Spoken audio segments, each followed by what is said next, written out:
Hello， 大家好，欢迎来到我频道。那么今天呢，我要给大家介绍的一个东西就是超级磨牙神器。不过小头现在刚刚从外面跑完回来，他已经累垮了，所以呢，我让他把气先闯平了，然后再开始给大家做介绍。那大家要记得，狗狗在运动之前和运动之后的1个小时左右，尽量都不要让它们吃太多东西，以免会导致那个什么胃漏的问题。好，小头的气算是终于稍微平复一点了。等一下我调一下。那今天要给大家介绍的是个非常好的磨牙的一个食物，就是火鸡脖子，生的。我们就等一下。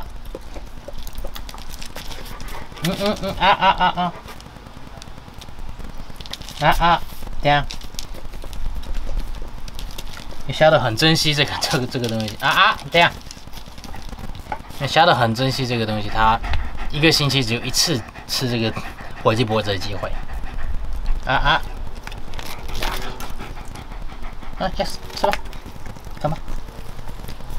好，那火鸡脖子，那因为小头是大型犬，所以说我可以给它吃火鸡脖子，而且这个东西在美国卖的是真的便宜，相当的便宜。不过大家在给狗狗吃这种生的肉之前呢，有几样东西要稍微注意一下。那第一个就是狗狗在成犬的牙齿没有完全换完之前，不要给它们吃这种带骨头的生肉，因为它们的牙齿可能会受伤，所以在那个阶段大家尽量还是吃狗粮就好了。然后呢，就是如果你要给它吃生肉的话，千万不要一下子就给它吃生肉，就尽可能的让它有一段适应期。那火鸡脖子我平时也就是给 Shadow 1个星期才会吃1次。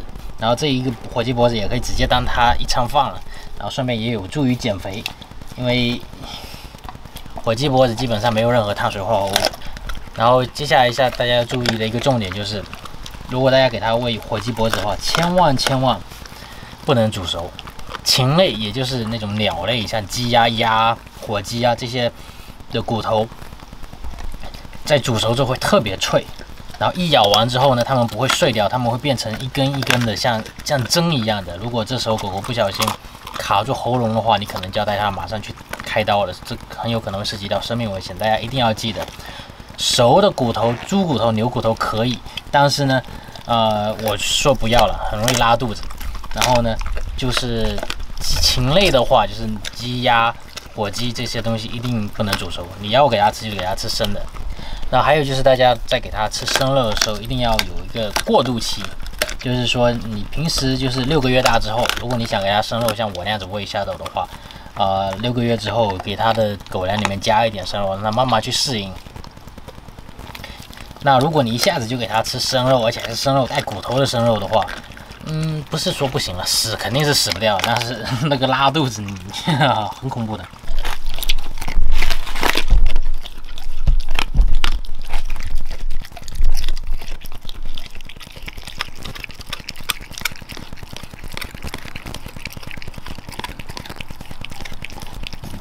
就让Shadow这样子慢慢的去磨牙，对它牙齿非常健康，火鸡脖子特别棒。如果小狗的话，大家可以用上鸡脖子、鸭脖子，然后那些脖子也细一点，适合小狗。但是呢，也不要再问我说吃生肉的狗会咬人这件事情这个真的是无稽之谈。那完全没有关系，完全吃生肉跟狗咬人都是完全没有任何联系的，就好像你玩一个 Call of Duty， 你不可能就跑去到街上开枪打人吧？这完全不是一件事情。那大家要注意，如果你给狗狗吃生肉的话，一定要进行冷冻杀菌。也就是说，如果是鸡肉、猪肉这些细菌含量较高的肉类的话，理论上狗狗吃生肉并没什么问题，不过最好还是放在急冻里面冻它7到14天，这样子冷冻杀菌之后再给狗狗吃会比较安全一些。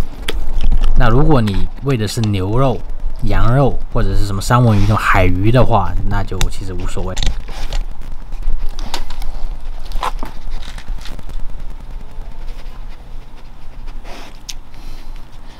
没了，吃完了，还在找。还在找是吧？没了，下一根是下个星期。其实火鸡脖子这个最重要的目的，其实就是每个星期给 Shadow 清理它的牙齿。平时我都有给它刷牙，然后再利用这样子让它去啃骨头的方式去自然的去清洁它的牙齿。然后有不少网友问我说，就是洁牙棒有没有用？市面上卖那种洁牙棒有没有用？我跟你说，那些东西其实没什么用的。那些东西它对于狗狗的口气就是可能会有一点帮助，就是如果狗狗有口臭的话，吃一点那个可以解除一点点这个问题。但问题是这些东西治标它不治本，对吧？所以说洁牙棒对狗狗的牙齿并没有什么太大的帮助。你该刷牙还是要刷牙，然后每个星期呢给它这样子啃火鸡脖子或者是鸭脖子、鸡脖子，让它用自然的方式，就天然的方式去磨牙，去清洁它的牙齿。那我平时在家里丢了一些骨头啊、牛角啊什么的，Shadow都会在啃，那些也是磨牙、清洁牙齿的一种方式。好，那今天视频就到这里，感谢大家收看。如果有任何问题的话，也可以留言告诉我，也请点赞、订阅、关注，感谢大家，拜拜。